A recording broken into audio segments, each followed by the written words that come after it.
Hi, I'm Rohan. This is Jack. This is Jack and Rohan show at 109.6. And Hey guys. Jack, what are some of the topics we're going to talk about today? So today we're going to talk about some AL East baseball and getting to some MLB All-Star voting and how the All-Star game and Home Run Derby might shape up this year. We're also going to talk about some NBA draft as that's later this week, and also there's a great hockey game last night, so we'd like to get to that at the end if we have time, right? Mm-hmm. So first, both the Orioles and the Red Sox had rough weekends. The Red Sox losing 2 out of 3 to the Tigers, and the Orioles getting swept by the red-hot Blue Jays, who had then won 11 in a row until they lost last night. Yeah. And so they ran into a big hot bat in the Blue Jays, and the Orioles just got thumped. And the Red Sox, the Tigers, just outpitched them, outbatted them the whole way. I mean, so the standings still look similar because both the Red Sox, Orioles, and Yankees had all been losing. So the Red Sox are still up, the Orioles are 2 or 2.5 back, and the Yankees are 2.5, 3 back. So, but now, I mean, the thing at the bottom of the division, I mean, it doesn't not really the bottom because they're only 5 games back. 5 games back. Like before the hot streak, the Blue Jays were kind of going to get ripped right off, and now they're back in it, and we're close to the All-Star break. Yeah, hopefully the O's can rebound tonight with Chris Tillman on the mound. Tillman's 8-2, and he's been the Orioles' most consistent starter this year.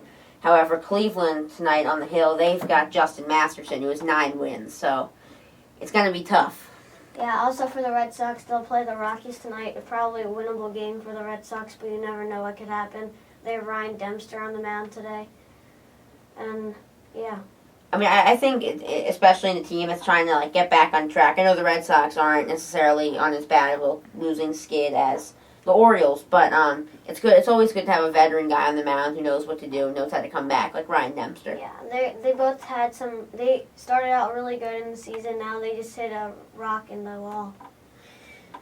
Yeah, and about the MLB All-Star game. So right now the Orioles are shaped up to have 4 starters, and Manny Machado and Matt Wieters are second in their positions, and Nate McLeod is not far off in the outfield voting. Yeah, it's Jones, Markakis, Hardy, and I believe Chris Davis. Yeah, Chris Davis also.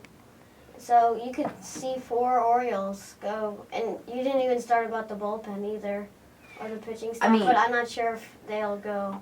I mean, Jim Johnson did have that rough stretch where he blew 4 out of 5 saves, but he is up there among the league leaders in saves. I'm not sure if he's still leading the league, but he's definitely up there, so he's in consideration. But also Chris Tillman with 8-2. I mean, we'll see how he does tonight in his next start before the break. But also, Clay Buchholz, 11 or 10 wins on the season, can get in there. Yeah, I also think it's big for back on the Orioles side now. I also think it's big for Orioles fans to have a lot of players in the All-Star game. I mean, same with last year, too. It used to be who is the Orioles All-Star going to be. Now it's pretty much, among the starting lineup, who isn't going to be an All-Star, right? Yeah. I mean, it's pretty incredible how quickly it can change in a matter of a few years. Okay, so now coming Thursday is the NBA draft, and the first pick goes to Cleveland. Who do you think Cleveland should take? I'm not sure. I mean, I think Cleveland should look at a big man. I mean, Tyler Zeller isn't really exactly the best option there. I mean, the best fit for them this year, so maybe they should look to fix that position. What do you think? Yeah, I think that I could agree, or you could go with Victor Oladipo, even though he played shooting guard, and the Cavs picked Deion Waiters last year. So maybe you could think about Victor Oladipo maybe stepping into small forward, so you would have Irving, Waiters, Oladipo, and Tristan Thompson, all young guys, and also Zeller. But you're right, Zeller might not be the team's needs, so they might have to go with Noel, some concern there with his injury, or Alex Len from Maryland.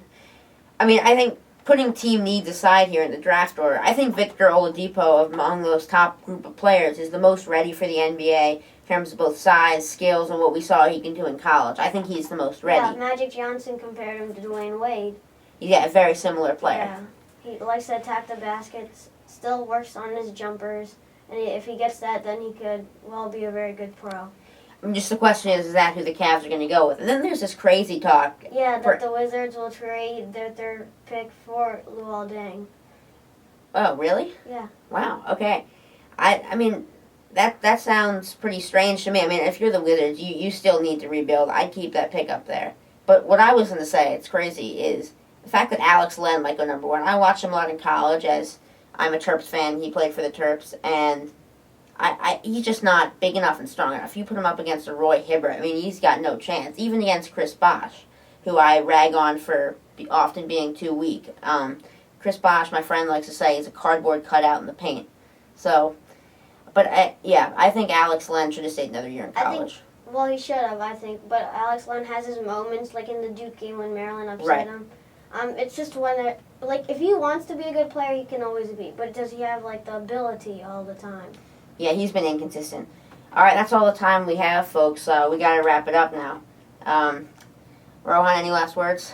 No. Sorry we couldn't get to hockey. Maybe next time. All right. Good night. Good night.